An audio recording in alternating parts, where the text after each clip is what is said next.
Disclaimer, this is a topic that goes way deep into depth I'm diving into in this video. This video is not a breakdown of Dallas gang politics. In this video, my plan is to take an overall look at Lil Loaded's life and legacy, commenting on what I feel could let him into getting involved in street politics, and explaining how I feel Lil Loaded is one of the artists out of Dallas that single-handedly put Dallas back on the map, as well as being one of the more tragic tales in the drill scene's storied history. Thanks.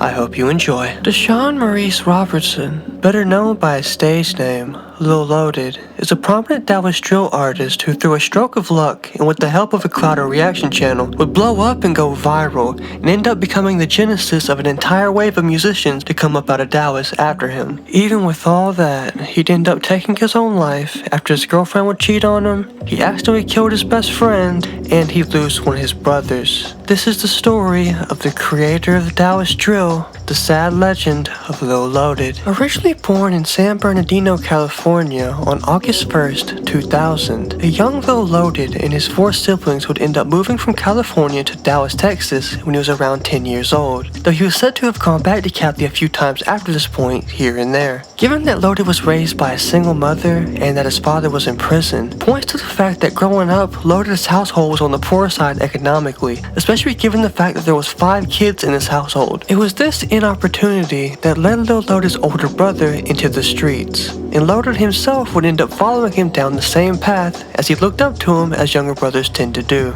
This would lead Lil Loaded to join up with the Dallas Rollin' 60 set, and he would begin to do what his brother was doing, i.e., criminal activity. This criminal activity would cause Lil Loaded's mother to send him from Dallas back to Cali around the same time that Lil Loaded turned 15. Unfortunately, this same time, Lil Loaded's older brother would be tragically gunned down and killed. This would set Lil Loaded down a dark path further into the streets, only confounding with the fact that Lil Loaded was now the man of the house, and he really felt the pressure of being the man of the house. One story from around this time would come from a quick brush with death when Lil Loaded would suffer an attempt on his life, only surviving due to putting his hand over his face, his hand catching a stray bullet and saving his life. He would later go on to skip going to the hospital and go directly to one of his friend's moms to patch up the injury, and apparently he did so without any medication or anything. This motherfucker's life is like a movie for real for real. It's also to be assumed that Lil Loaded would begin to get active around this time as well, given that there was a plethora of videos allegedly of him shooting at motherfuckers, as well as him alluding to have gotten back for his brother, meaning in layman terms, he did to them what they did to his brother. It's all karma at the end of the day if you really think about it. If you kill a bad person, do you get good karma like his fallout? I'm getting off topic, what the fuck. Lil Loaded would also reportedly play basketball in school,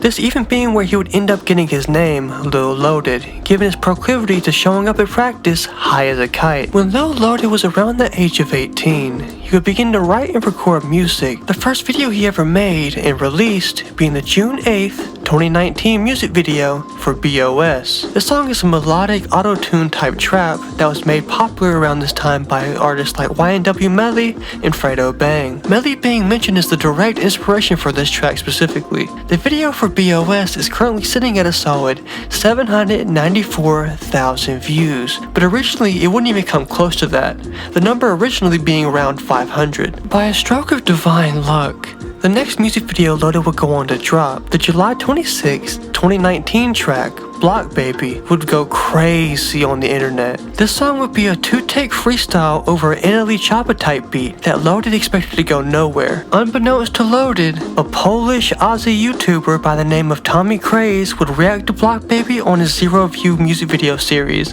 leading to that video blowing up astronomically. It's currently sitting at a massive 99 million views. That's like Nirvana level views for a second track.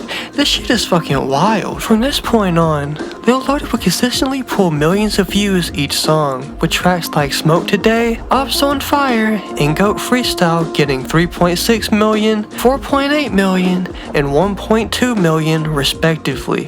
all that accumulating into the most viewed solo track that Lil Loaded has ever released, called Gang Unit. The October 22nd, 2019 release of Gang Unit would mark the peak for Loaded solo views-wise, getting a solid 116 million views. This song would also show some of Loaded's Cali influences a bit more, given the beat is way more akin to something you'd hear out of LA rather than the Dallas sound as it's come to be known. Around this time, he would go on to sign to Epic Records, and he would begin to release full tapes. Loaded was the king of Dallas at this time, breaking 10 million views a song easily, doing features with giant artists like King Von or 30 Deep Grimy, as well as making industry connections behind the scenes. On June 24th, 2020, Loaded would drop a remix to his breakout track, Block Baby, featuring none other than NLE Choppa. This one track would wind up being the biggest track of his career, getting 144 million views to this day. Though after this video, Loaded would start to revert back to getting 1 mil to 5 million views a video. Still way better than I'll ever do, but shit,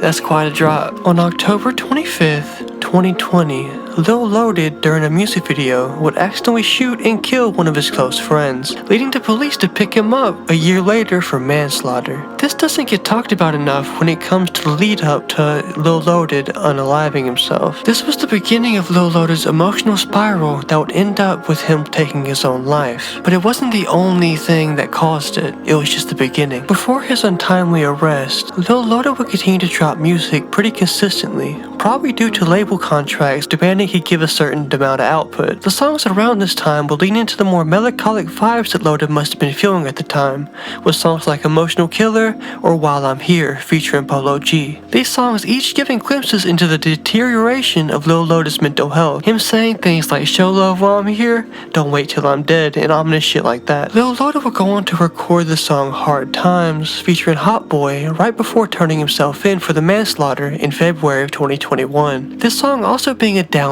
but also hopeful sounding track. Sadly, the hope would fade rather quickly. Following him bonding out of jail, Lil Loaded would be struggling with his mental health quite substantially. The death of his friend by his own hand, along with thinking about his older brother and his past, and the fact that he might be spending the next few years in jail away from his music career, would all lead Loaded down a darker thought pattern, all of it slowly building up and building up, accumulating until his girlfriend of the time would deliver the final blow. She would do this final blow by cheating on him and breaking up with him, leading Loaded to release an ominous suicide note to his social media, where he would then sadly take his own life via gunshot. It's very important to note, I feel, that no matter how rough your life gets or how good your life gets, mental health will always be the most important thing to keep an eye on. Lil Loaded on paper was living the good life. He was the most buzzing artist out of Dallas. He had all the industry connects from YG to King Von.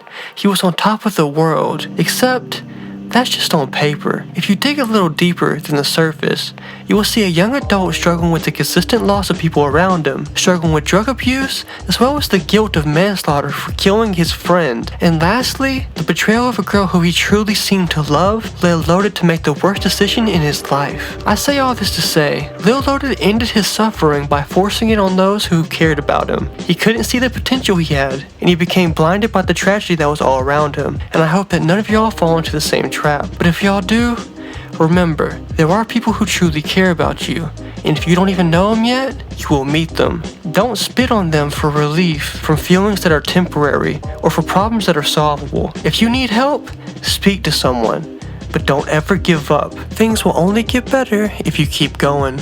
If you like this video, be sure to like, comment who y'all trying to see next, and subscribe with the bell to see all my future uploads. I apologize for the downer of an end in this video. Next week I will be returning to Atlanta Drill with their Lil Loaded video. Given that I'm in contact with dude, I should have really good info on his life, like an interview style shit. Let me know who else y'all are trying to see. I'm gonna focus on Atlanta for a bit, but I'm also gonna sprinkle in other scenes as well.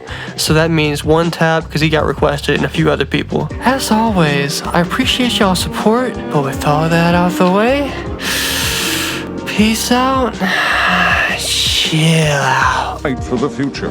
I'm doing my part. I'm doing my part. I'm doing my part. I'm doing my part too. They're doing their part.